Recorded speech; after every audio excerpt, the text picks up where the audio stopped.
आता पेट्रोलचा खर्च विसरा, घरी आणा इलेक्ट्रिक स्टायलिस्ट इलेक्ट्रिक गाडी। 100% भारतीय बनावटीची इलेक्ट्रिक्स ईव्ही इलेक्ट्रिक गाडी आता उपलब्ध। 5 वर्षांची वॉरंटी, आकर्षक कलर्स आणि स्पोर्ट्स डिझाइन। एकदा चार्ज करा आणि 100 ते 140 किलोमीटर पर्यंत रेंज। अत्याधुनिक सर्व्हिस सुविधा, लोन सुविधा सुद्धा उपलब्ध। आजच भेट द्या साई मोटर्स, किसान चौक, इचलकरंजी। संपर्क 93 73 27 57 52 किंवा 0230 299 77 66। नो पेट्रोल नो टेन्शन, इलेक्ट्रिकचा स्मार्ट पर्याय।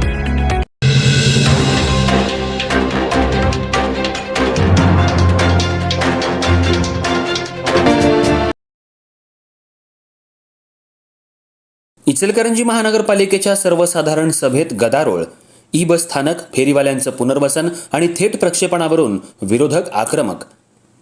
इचलकरंजी महानगरपालिकेच्या सर्वसाधारण सभेत आज विविध विकास कामं, प्रशासनिक निर्णय आणि शहराशी निगडीत प्रश्नांवर चर्चा झाली।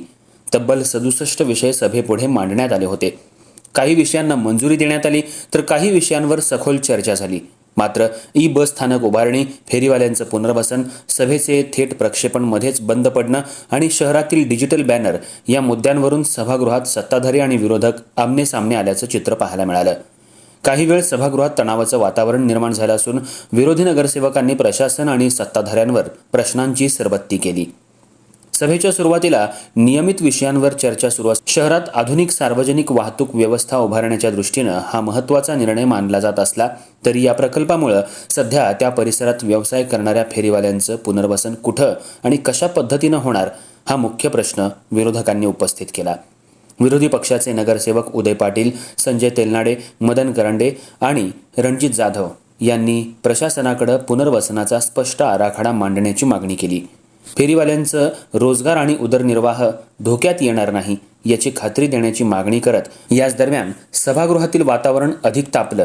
ते विरोधकांना बोलण्याची संधी दिली जात नसल्याच्या आरोपामुळे नगरसेवक संजय तेलनाडे यांनी महापौरांना थेट प्रश्न विचारत आम्हाला मुद्दे मांडू का दिले जात नाहीत असा सवाल उपस्थित केला।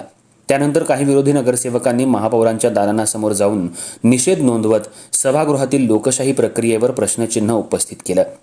तणावपूर्ण वातावरणातही ई बस सेवा सुरू करण्यासंदर्भातील विषयाला अखेर सभागृहाची मंजुरी देण्यात आली। मात्र पुनर्वसन आणि अंमलबजावणीचा प्रश्न अद्याप चर्चेचा केंद्रबिंदू राहिला। सभेमध्ये शिक्षण विभागाच्या कामकाजावरही चर्चा झाली। महानगरपालिका शाळांमधील विद्यार्थ्यांना अद्याप शालेय साहित्य वितरित झाले नसल्याचा मुद्दा उपस्थित करण्यात आला। यावर संबंधित विभागाकडून प्रक्रिया सुरू असल्याचं स्पष्टीकरण देण्यात आलं। आरोग्य आणि स्वच्छता विभागाच्या कामावरही प्रश्न उपस्थित करण्यात आले। शहरातील स्वच्छता अधिक प्रभावी करण्यासाठी सकाळ आणि सायंकाळ अशा 2 टप्प्यात मोहीम राबवली जात असल्याची माहिती प्रशासनानं दिली। सभेचं नागरिकांसाठी सुरू करण्यात आलेलं थेट प्रक्षेपण मध्येच बंद पडल्यानं नव्या वादाला तोंड फुटलं। विशेषतः विरोधक आपली भूमिका मांडत असताना प्रक्षेपण का बंद झालं असा सवाल उपस्थित करत विरोधकांनी पारदर्शकतेवर प्रश्नचिन्ह उपस्थित केलं। याशिवाय केंद्रीय गृहमंत्री अमित शहा यांच्या दौऱ्यादरम्यान शहरात मोठ्या प्रमाणात लागलेल्या डिजिटल बॅनरचा मुद्दाही सभागृहात चर्चेला आला। शहरात बॅनरबंदीचा नियम लागू असताना या डिजिटल जाहिरातींकडे प्रशासनानं दुर्लक्ष का केलं असा प्रश्नही उपस्थित करण्यात आला। आजच्या सभेमध्ये महिला नगरसेवकांनीही अनेक विषयांवर आक्रमक भूमिका घेत प्रशासनाला जाब विचारला। एकूणच 67 विषयांवर चर्चा होत असताना अनेक मुद्द्यांवरून वातावरण तापलं आणि सर्वसाधारण सभा राजकीय रंगात रंगलेली पाहायला मिळाली। इचलकरंजी शहराच्या विकासाशी संबंधित महत्त्वाचे निर्णय, विरोधकांचे आक्रमक प्रश्न आणि प्रशासनाची भूमिका यामुळे आजची सभा चांगलीच गाजली असून पुढील काळात या विषयांवर महानगरपालिका नेमकी कोणती भूमिका घेणार याकडे आता नागरिकांचे लक्ष लागून आहे।